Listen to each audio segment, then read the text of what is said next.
Welcome back to Real Repairs for Real Customers. And for those of you visiting for the first time, this is a channel dedicated to the mobile repair technician, where we highlight primarily principles of repair. And we've been building over the last 4 years.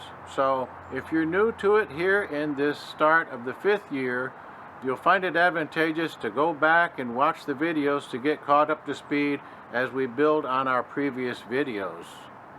And the channel is designed to help the public to become aware of what's available in the world of repairing, but it's designed also to provide a reference for the technicians as a reminder, a place to go to remind them about the repair processes. And it helps all distributors that supply to the industry overall as well. So welcome to the channel. And what we'd like to do to start off this season, we have a very interesting leather tabletop to replace. Probably something you haven't seen before anywhere. So I hope you enjoy it. Let's get to work.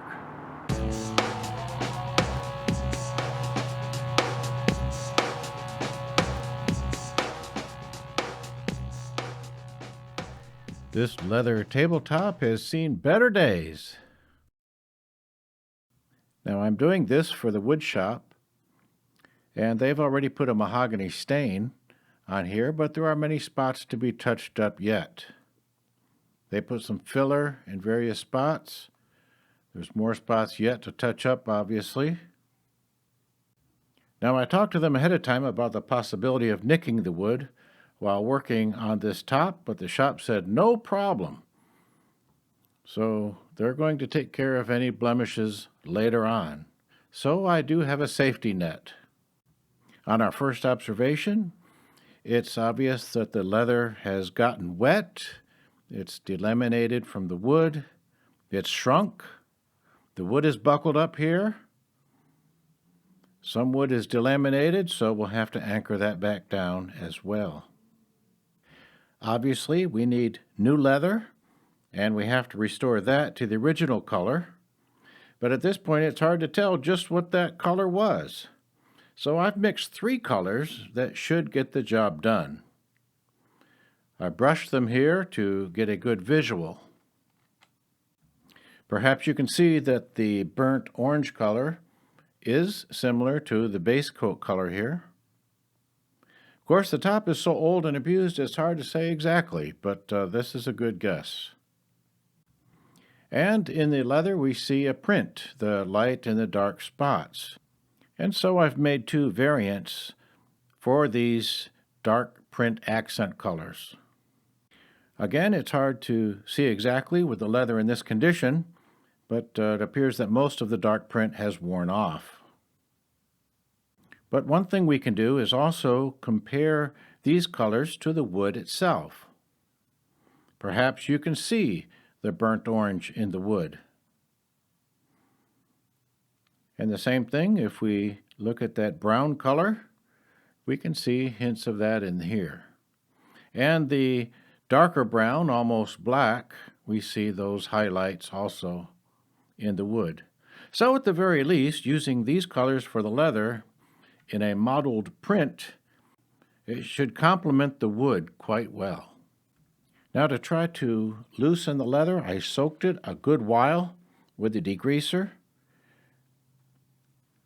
Incidentally, this did also remove some of the pre-existing finish. So we're able to penetrate down, but still I was not able to loosen the leather by soaking. Sometimes that works, but just not this time. Then I tried to loosen it up with heat. Sometimes this helps, to soften the adhesive a little bit, but also not this time. Not that much anyway, it's too slow going. As a matter of last recourse, I decided to chisel off the leather. The putty knife, together with the chisel, seemed like the best thing that I could do. It's much more work than I planned on, however.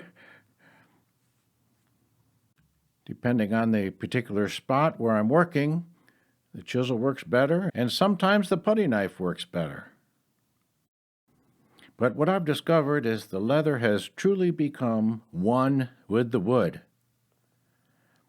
In fact, in some places, the bond between the leather and the wood is stronger than the wood-to-wood lamination, and so it pulls up wood with it. In fact, we have a damage caused by the leather lifting wood right out of the base, but also over into the mahogany border. So it's a good thing we discussed all of that ahead of time. Normally, I would go ahead and fix any damages in the wood, but in this case, since I'm doing it for the wood shop, we've agreed to abide by the shop saying, we won't touch the leather if you won't touch the wood. Now at the end of this session, I'm going to glue down all of the laminated layers of wood here. I can put these weights down over top and then lightly clamp it, and we'll leave that overnight.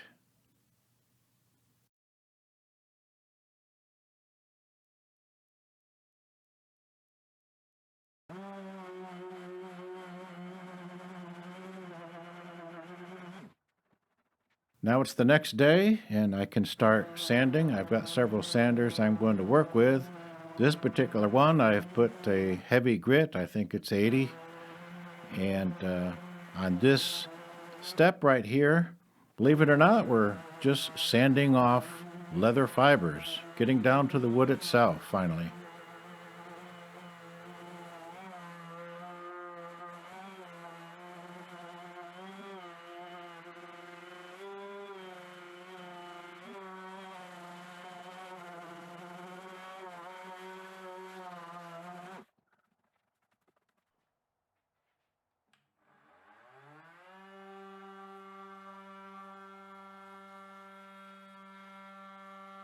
This Milwaukee multi-tool is absolutely the perfect tool for this job, for sanding up close to this edge, which you could call a rebate. It's what the leather butts right up against, so it's raised a little bit there. We want to sand right up next to it, but we don't, of course, want to damage it in the slightest. And this tool really does the perfect job. This was a gift from one of my sons, who happens to be a master electrician, so he understands the value of having good tools.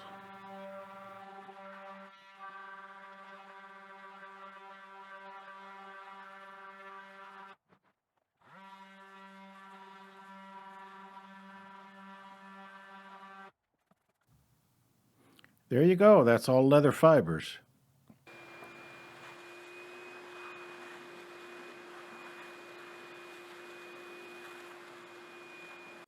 Now here on the border is the spot where the leather pulled wood right off, and you can also see in the middle of the table there where the leather has pulled wood and delaminated it. So all of these spots will have to be filled.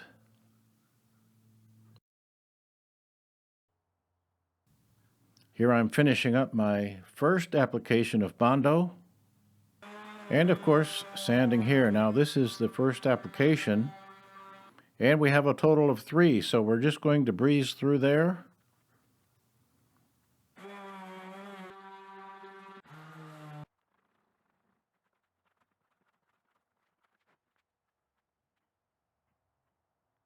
So here we are getting to the very end of the dirty work.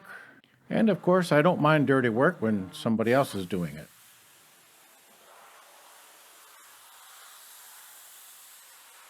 So we've had a couple of days to Bondo everything up, time enough to get it to cure well, and now we can start about with our leather.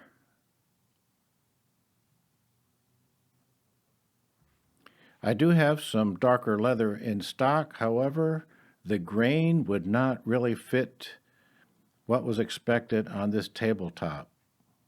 And as you know, our first choice is grain because we can change the color. So we're going with the correct grain in this case.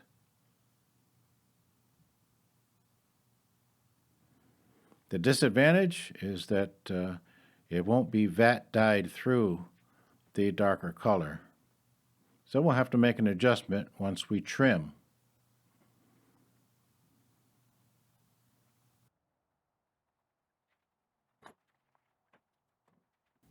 Looks like pizza dough.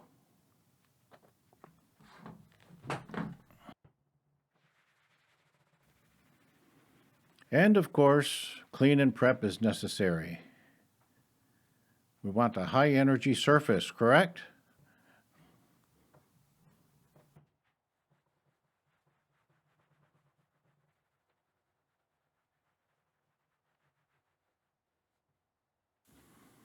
So our base coat can be an overall coat.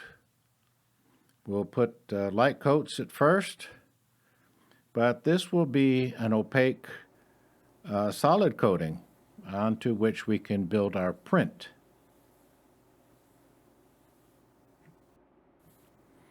Now for the second color, and it just is going to be random. There's no rules here. It's whatever seems to work well. You would probably do a much better job than I if you have any kind of artistic ability. And now for the dark brown with a little bit of black in it. And that's what it looks like when you finish putting a battery in the camera. And this is a clear coat. By the way, the clear coat that we're using is a nitrocellulose clear. Now we also talked about this ahead of time because the entire wooden part of the table is getting a nitrocellulose clear. That way this will be totally compatible.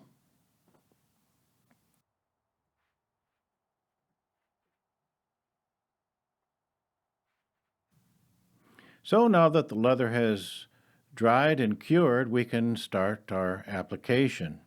I'm using a heavy-duty wallpaper paste, and the reason I've decided to do this versus the contact cement is that this paste will allow us to maneuver this top. We'll have a good bit of working time.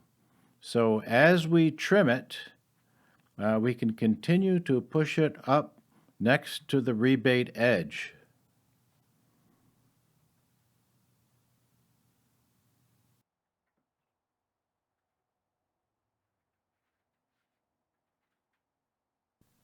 There is also the factor that any cleanup of any extra wallpaper paste is non-destructive to anything else on the table.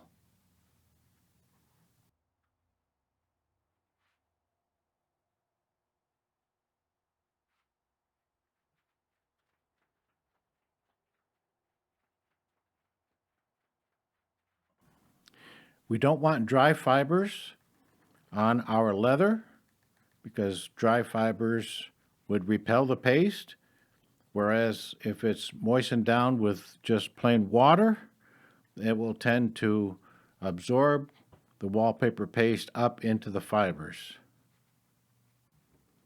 So here we're taking advantage of the surface tension of the water that's on the leather to attract the wallpaper paste and bond to it. Because we're using this method, we don't have to worry about hurting the wood at all. We have plenty of time to work, plenty of time to smooth this out, plenty of time to cut. We don't have to be in a hurry. We do want to smooth it out from the inside to the outside, of course, as you would do any time you make an application. And what we're trying to do also is make sure we don't have any buildup of any paste in any one area. Try to make this as flat and as uniform as we possibly can.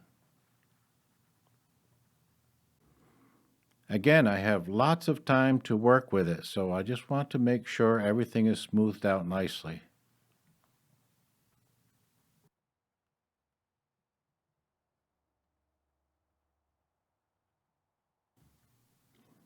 Now to trim it, I'm using two knives.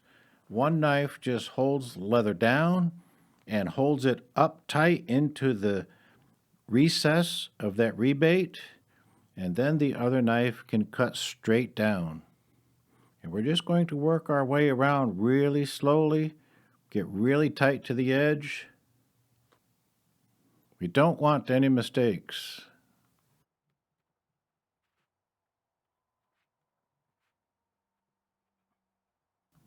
So here is the idea. As we trim, we're pushing the leather and stretching it right up against the border, right into that rebate, making a tight fit as possible. And we have enough extra that as we go around, we can make sure that we're constantly, as we're trimming, we're constantly shoving the leather up to the edge tightly. Now, maybe you're one who does not anticipate ever replacing a leather tabletop, so you might ask, how does this video help me? Well, it's not the job itself, it's the principle behind it, because consider that it'd be virtually impossible to find a leather that would have matched the original leather. And if you did find it, it would be very expensive. Here, a custom color match is required, and that's what we do as technicians. The thing is, we could take leather right out of stock. That's a great savings, hence better profit. And it's an opportunity for us to use our color matching skills. It's really opened a door to another business opportunity. I think being able to open these new doors is important anytime, but especially in times of economic uncertainty. Certainly, times are changing, but the skills that you have as a craftsman in matching colors, matching custom colors, it certainly puts you in a better place. And for me personally, and I hope that you see it this way as well, we have a chance to do many more interesting projects if we raise our skill level. On this channel, I've always tried to show the correlation between more skills and more enjoyment in work. That's what it does for me. And it's said that if you enjoy what you do, you don't work a day in your life, right?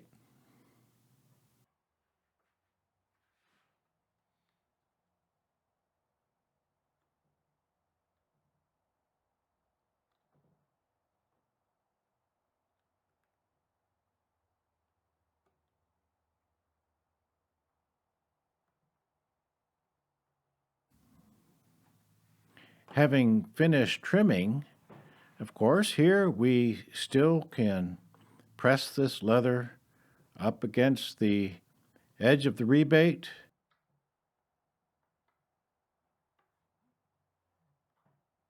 We can stretch the leather.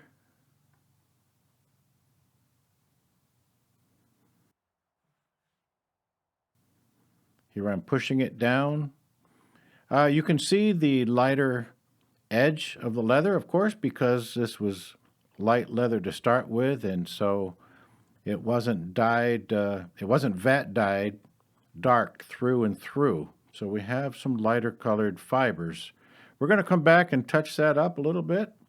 I want to make sure that the edge is pushed down neatly. I'm going to just take a little time and make sure that it's all anchored down all the way around as neatly as I possibly can get it.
Well, we're about at the end of this project. Thanks for watching. We're going to leave the little boo-boos there for the woodworking shop to finish touching up.